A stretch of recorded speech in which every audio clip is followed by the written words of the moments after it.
Recorded Books and One Click Digital present The Highwayman by Craig Johnson. Narrated by me, George Guidall. Chapter 1. There's a canyon in the heart of Wyoming, carved by a river called Wind, and a narrow, opposing two-lane highway that follows its every curve like a lover. Traveling north through rolling flats, there's a wind-scoured, rocky terrain that stands like a fortress next to the shores of the Boysen Reservoir, with icy water that reflects the Owl Creek Mountains, looking as if they might split the continent in two. At this point there are 3 living rock tunnels that enter the canyon in a row, rough, incongruous, like the passages that my mind still races through from the time when both I and the interstate highway system were young. Once out of these vintage boreholes, surrounded by granite walls towering 2,500 feet on either side, there are some of the most ancient rock formations in the world. The Precambrian cliffs glowed pink in the late afternoon sun that peered over the tops to illuminate the road signs that note the geologic history of the canyon, once again making me feel as if I were falling through time. I figured that's what she was doing, standing at the edge of one of the overhangs that dropped down into the turgid water. I'd parked my truck at one of the pull-offs that bulge out from the road so that the tourists can get a better view of the Wind River.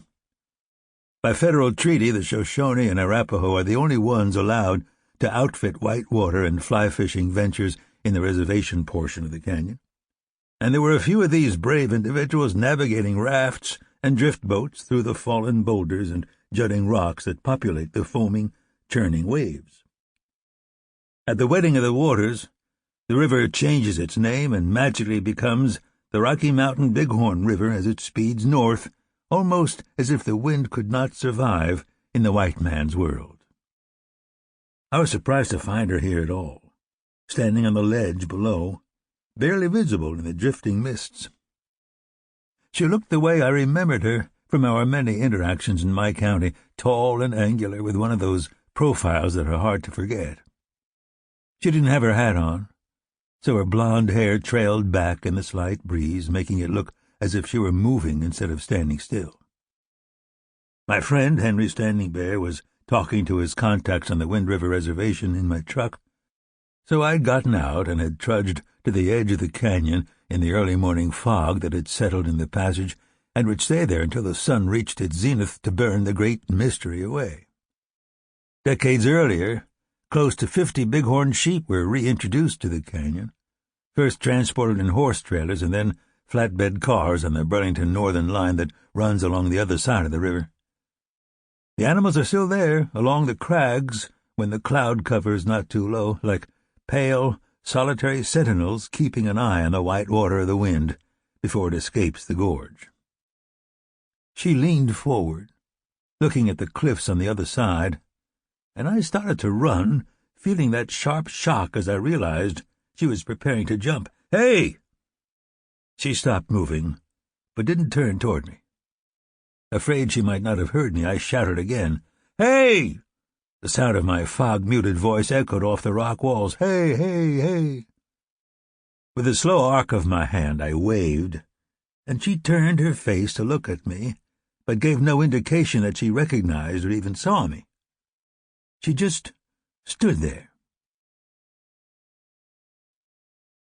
Route 20 runs some 30 miles through the Wind River Indian Reservation from milepost 100 in the tiny town of Shoshone to milepost 134 just north of Thermopolis, home of the world's largest mineral hot springs.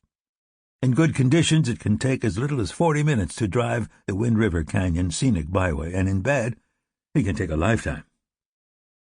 "I'm not crazy, Walt." "Nobody's saying you are." We sat there in her spiffy Dodge Charger and watched the traffic thread its way through the canyon on a cold April morning.